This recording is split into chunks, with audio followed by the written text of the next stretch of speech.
ketika eksekutif dominan, dalam hal ini ketika dia bisa mengkooptasi atau mengintervensi legislatif, itu justru berbahaya. Pada akhirnya kebijakan-kebijakan yang lahir atau peraturan yang lahir itu berdasarkan pertimbangan selera dari para elit. Saya kan belum pernah ngalamin yang namanya Orde Baru ya.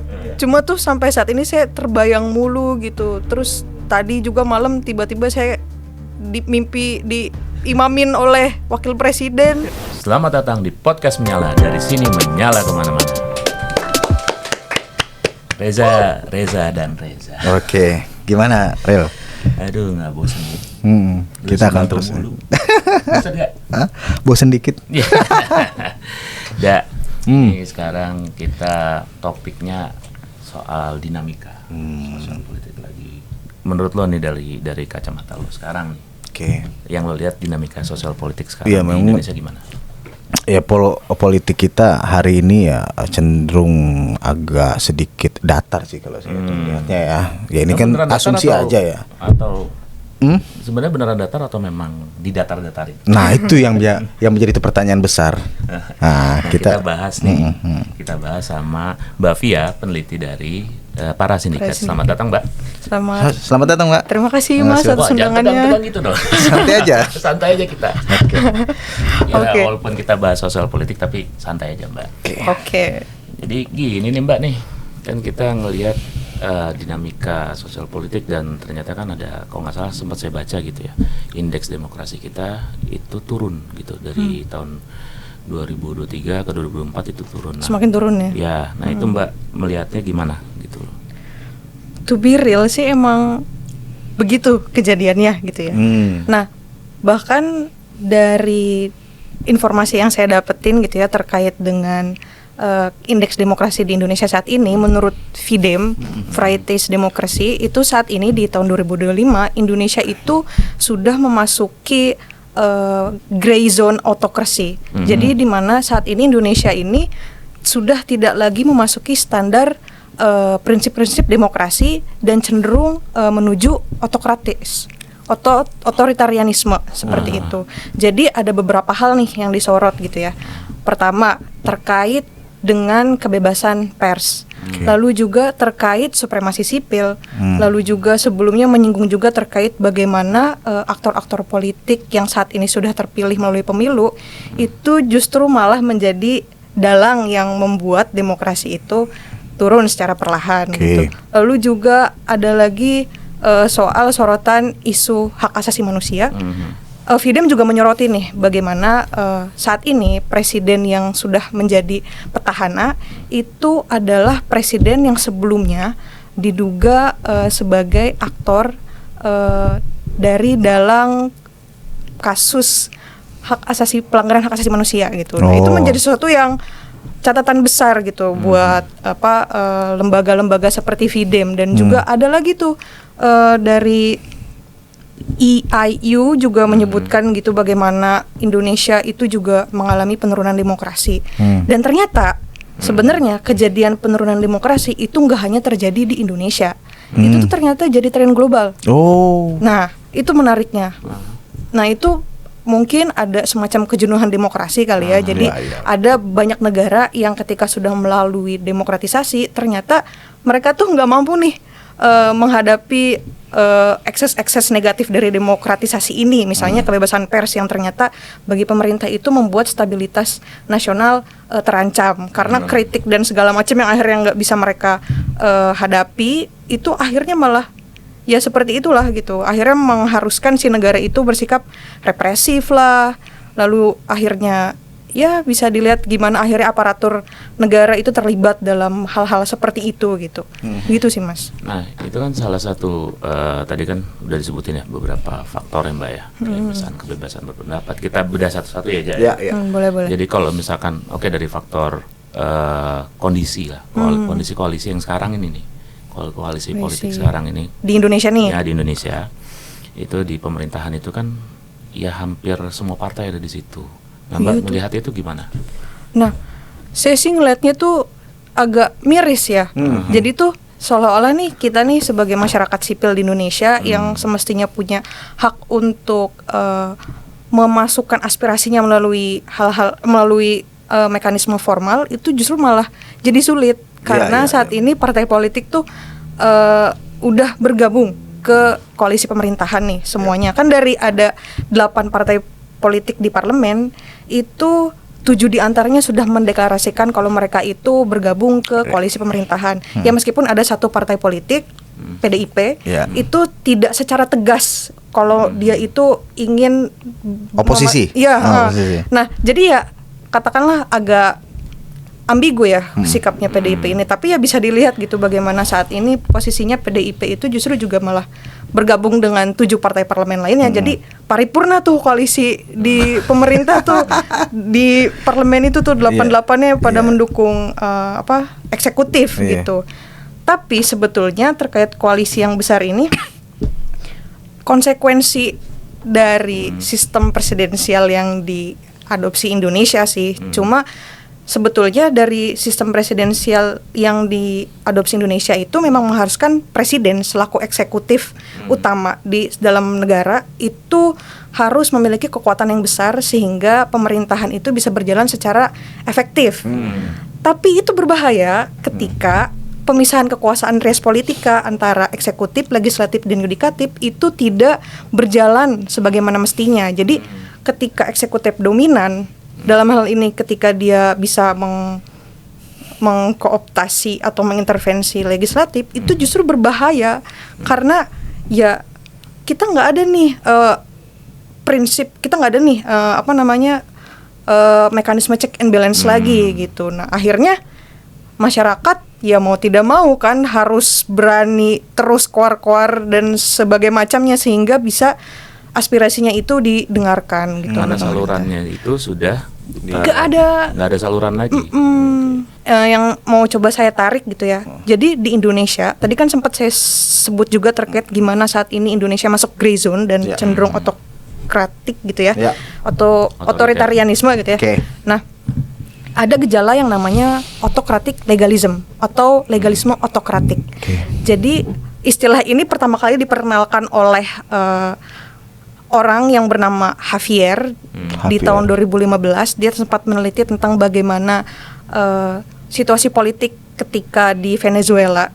Pada saat itu pemimpinnya Hugo Chavez. Nah, dia itu melihat bagaimana eksekutif mencoba membuat berbagai produk hukum yang akhirnya justru malah memperkuat kekuasaannya. Jadi meskipun dia terlihat menyimpang, tapi karena ada produk hukum yang membuat dia legal, itu justru seolah legal, seolah sah gitu perbuatannya. Dan bukan cuma lewat hukum, tapi juga lewat pengendalian terhadap pers. Jadi ada aturan mengenai pers yang dibatasi, ada censorship dan segala macam. Dan saya melihat itu gejalanya juga sudah ada nih di Indonesia, gitu. Dari mulai RUU penyiaran yang katanya nanti jurnalis bakal terbatas untuk menampilkan atau mempertontonkan investigasi yang eksklusif ya. Nah, itu juga. Itu katanya bisa dianggap mengganggu stabilitas nasional gitu. Terus juga bagaimana banyak produk legislasi seperti UU Minerba, UU BUMN, Omnibus Law, Omnibus Law segala macam itu dibuat tanpa adanya partisipasi publik, terus juga fast track legislation, jadi prosesnya tiba-tiba jadi gitu kan, ajaib banget gitu. Nah itu tuh, jadi saya melihat kayak ya demokrasi tuh yang katanya perwakilan diwakili oleh DPR itu justru malah nggak berfungsi gitu, seperti itu. Dan artinya kan dengan kondisi ini ya tadi ruang publik tidak ada untuk mengkritisi. Dan ini yang menjadi miris ketika publik mulai bersuara, seminimal-minimalnya melalui medsos gitu, ya kan, seminimal-minimalnya melalui medsos, tapi itu pun kena, maksud kena dalam artian terbatasi oleh undang-undang ITE. Kan? Nah, melihat kondisi kayak gini, artinya kan sudah koalisinya besar, gitu, koalisi besar lemah dengan oposisi. Ke depan tuh gimana tuh Mbak kondisi kita nih? Karena pasti nggak baik-baik aja nih, gitu kan? Agak-agak gelap kita ngeliatnya. Gelap, gitu. Iya tuh Mas, saya kan belum pernah ngalamin yang namanya Orde Baru ya. Cuma tuh sampai saat ini saya terbayang mulu gitu. Terus tadi juga malam tiba-tiba saya mimpi diimamin oleh wakil presiden. Oh ya. Iya, lagi sholat asar gitu, padahal itu malam. Terus ya, aduh nggak tahu deh, itu jadi kebawa mimpi yang aneh-aneh deh terkait Sampai separanoid itu ya. Tapi kocak sih. Tapi akhirnya saya dan beberapa temen yang ada di saf-saf sholat itu pada nggak ngikutin. Tapi melihat kondisi itu Mbak, artinya kan ini benar-benar Indonesia tidak baik-baik saja kan artinya. Dan gejala ini apakah memang akan berlangsung lama? Maksudnya depan ini kita udah berjalan setahun apakah tahun depan juga akan seperti ini atau misalkan ya 5 tahun ke depan akan seperti ini? Menurut Mbak gimana? Mas, tapi sebelum saya jawab, saya pintanya Mas juga boleh nggak? Boleh, silakan. Terkait tentang UU TNI nih yang udah disahin kan. Terus TNI udah boleh memasuki jabatan sipil. Kementerian dan lembaga. Mas kan milenial nih kayaknya nih. Udah ngalamin orde baru tuh. Milenial.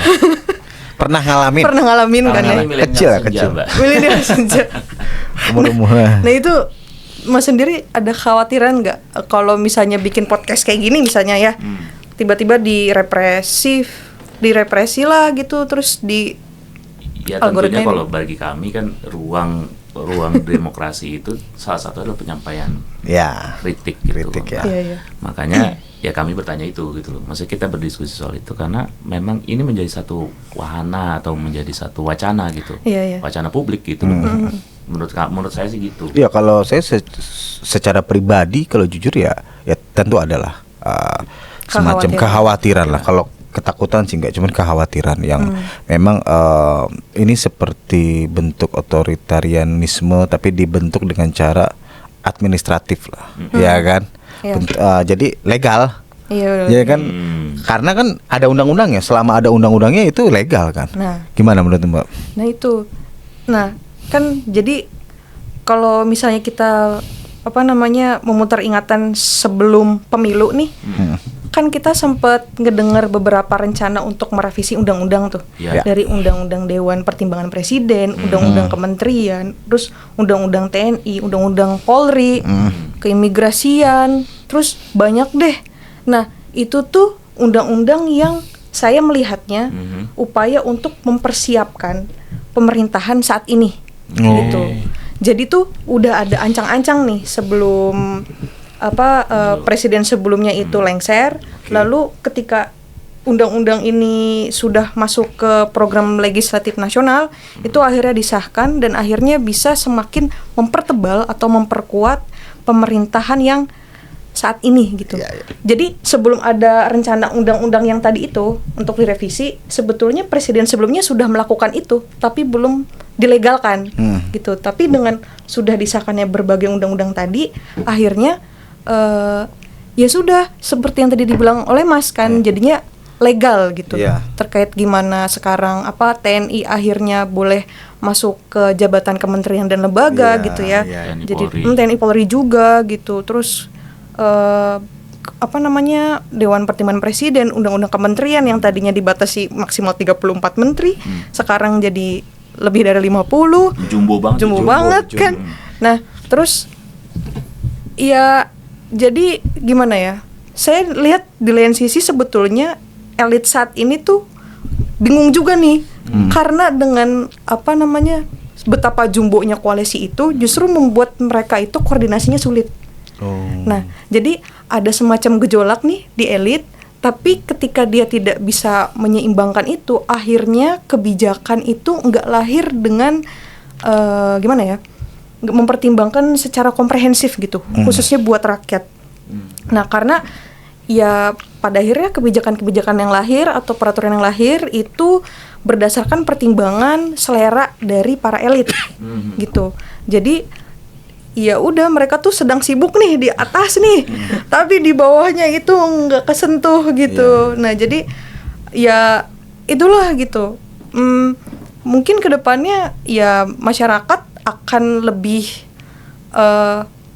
pedih kali ya, maksudnya ngelihat situasi yang sekarang gitu ya, karena kita nggak bisa memungkiri nih apa yang terjadi di perpolitikan itu akan mempengaruhi sendi-sendi kehidupan kita gitu ya kan. Itu sih. Jadi saya jadi inget tentang influencer kemarin yang sebelumnya kan Ferry Irwandi ya. Jadi dia ngebuka donasi buat korban bencana Sumatera.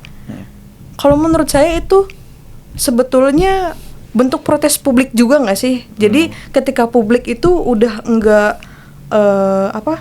tidak percaya pemerintah gitu untuk mengakomodir semua itu, jadi mereka lebih milih ke influencer gitu. Jadi ya jadinya bakal lebih banyak ruang-ruang yang non official gitu untuk mengakomodir suara-suara publik, mungkin seperti itu. Saya agak tertarik, maksudnya saya mau coba ngobrol soal pers, Mbak. Gitu. Karena kan sebenarnya kalau kita bicara salah satu pilar kan, pilar demokrasi itu kan pers yang dia terbuka, gitu kan. Nah, dengan tadi Mbak sebutkan juga kemerdekaan pers menurun, gitu. Impact-nya di masyarakat atau impact-nya bagi negara kita itu apa ke depannya? Kalau misalnya memang itu terjadi lagi gitu. Nah, tapi pers yang dimaksud Mas itu pers secara media. Nah, kebebasan persnya itu mulai terjegal juga kan, ada minta kurasi berita. Seperti itu. Saya rasa bakal banyak media alternatif yang muncul dengan gayanya sesuai konteks sih, Mas. Misalnya mungkin karena misalnya kalau kita mau mencoba untuk ngupload di media sosial, tapi kita khawatir algoritma itu udah dikonsolidasikan oleh elit, misalnya algoritmanya udah diatur sedemikian rupa sampai kita tuh nggak bisa ngelihat media alternatif lagi. Mungkin pada akhirnya kita akan balik ke kertas. Nah ini unik. Maksudnya gimana Mbak? Jadi kayak selebaran gelap di zaman Orde Baru sebelumnya itu. Iya. Mungkin akan lebih segmented dan bergantung lokalitas kali ya, gitu. Seperti itu sih. Tapi kemungkinan itu Mbak membaca itu kemungkinan itu ada. Kemungkinan bisa kayak gitu. Karena gimana ya? Kita tuh udah ibaratnya udah totalitarianisme banget gitu loh, Mas. Secara digital juga udah diatur lah. Kalau di George Orwell itu yang 1984 itu segala hal tuh kita udah dipantau, udah dikendalikan gitulah, termasuk gimana narasi pemerintah tuh terhadap kita gitu ya.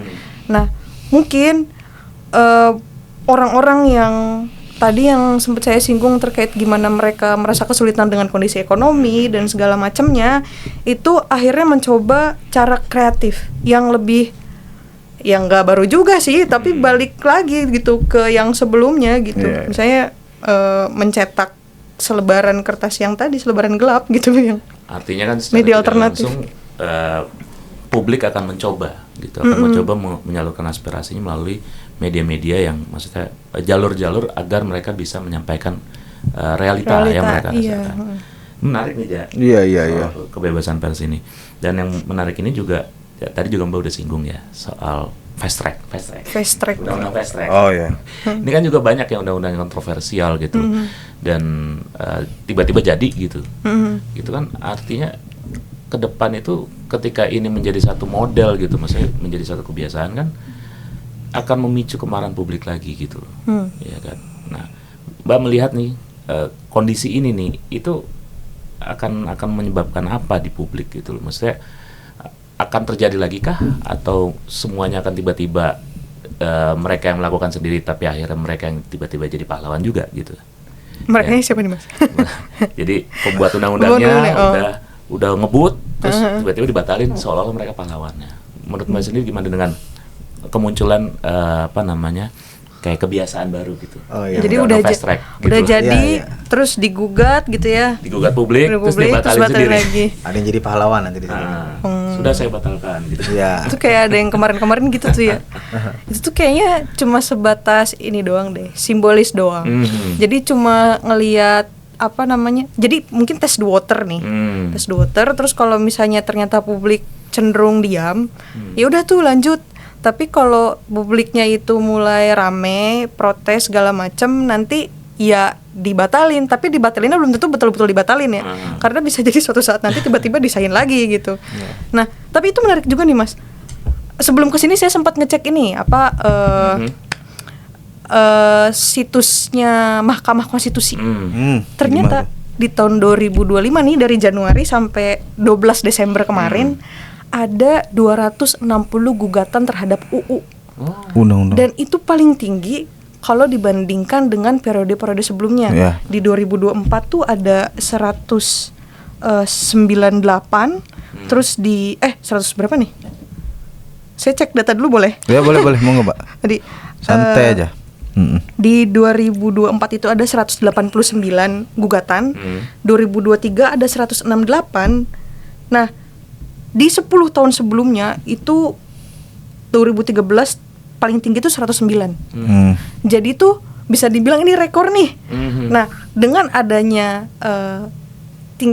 banyaknya gugatan terhadap UU itu sebetulnya kan menunjukkan nih bahwa publik tuh nggak dilibatin loh, publik tuh nggak setuju loh sama produk legislasi yang dibikin oleh DPR gitu kan. Sebetulnya itu tuh udah mencerminkan kalau di DPR saat ini dia tidak mewakili rakyat gitu. Jadi bisa dilihat gitu gimana melesatnya di 2025 ini dari yang 189 atau jadi 260 gitu kan. Ya itu fast track legislation juga iya, no meaningful participation juga iya gitu kan. Terus juga substansi dari undang-undangnya juga ya berarti nggak mencerminkan kepentingan publik ya kan gitu. Nah itu sih ngelihatnya kayak ada gejala seperti itu. Nah tapi ini nih Mahkamah Konstitusi sebelumnya sempat ada ini juga kan masalah terkait gimana hakimnya itu ternyata titipan dari DPR. Nah ini nih yang bikin saya galau nih, gimana nih trias politika, eksekutif, legislatif, yudikatif, tapi kok jadi begini. Jadi bias ya, jadi tidak gitu. ada. Pusing ya kita. Bahkan kita juga mendengar salah satu anggota DPR pimpinan lah yang seperti jubir presiden, bukan jubir masyarakat. Mereka kan tuh wakil rakyat ya. Iya. Tapi seperti kelakuan itu seperti jubir presiden kan ini kan berarti dominasi eksekutifnya udah kuat nih. Udah menuju memusat. Emang ada gejala resentralisasi sih Mas. Ada gejala memusat. Kan di Indonesia nih kan sekarang desentralisasi nih Mas. Jadi pasca reformasi 98 demokratisasi, terus muncul yang namanya desentralisasi. Jadi setiap daerah itu punya otonomi lah gitu ya segala macamnya. Nah, terus Masnya kan sebelumnya sempat nyinggung nih tentang koalisi Jumbo, KIM itu Koalisi Indonesia Maju. Itu bukan cuma di nasional nih, di daerah juga banyak nih. Ketika pilkada itu, yang kemarin ya. Iya, koalisi-koalisi KIM itu yang jadi pemenang pilkada. Nah, terus bisa dibilang koordinasi antara KIM yang di pusat dengan KIM yang di daerah itu jadi lebih sinkron. Nah, pemenangnya seingat saya sih ada sekitar 50% ya KIM yang ada di daerah itu menang gitu. KIM dan atau gitu, maksudnya KIM-nya itu nggak semata-mata yang di pusat juga, jadi ada gabungan partai-partai gurem lain gitu yang masuk di daerah. Nah terus udah gitu ada pemangkasan dana dari pusat ke daerah gitu kan, yang akhirnya membuat daerah itu bisa dibilang bakal kalang kabut gitu ya ketika mengurusi urusan daerahnya, sehingga dia akhirnya akan tetap bergantung pada pusat gitu. Nah terus ya bisa dibilang dari situ secara administratif itu jadi resentralisasinya jadi lebih didukung gitu. Seperti itu. Ya jadi kalau kita melihat seperti ini kan cukup membuat kita tuh gerah lah ya. Miris lah. Tapi AC-nya dinyalain lagi. Tapi begini Mbak, kalau yang saya sering dengar lah dari narasi seberang itu mengatakan, kenapa kita harus gusar kalau tidak ada oposisi? Bukankah kita ini membangun negara ya harus sama-sama bergotong royong? Harusnya persatuan, NKRI, harga mati. Kenapa harus ada oposisi? Nah itu bagaimana kira-kira kalau misalkan ada yang mengatakan seperti itu? Tadi kan sebelumnya aku sempat singgung juga ya terkait sistem presidensialisme itu. Yang mengharuskan si eksekutif ini, dalam hal ini presiden, didukung oleh berbagai kekuatan partai politik yang mayoritas gitu, biar jadi berjalan efisien gitu pemerintahannya.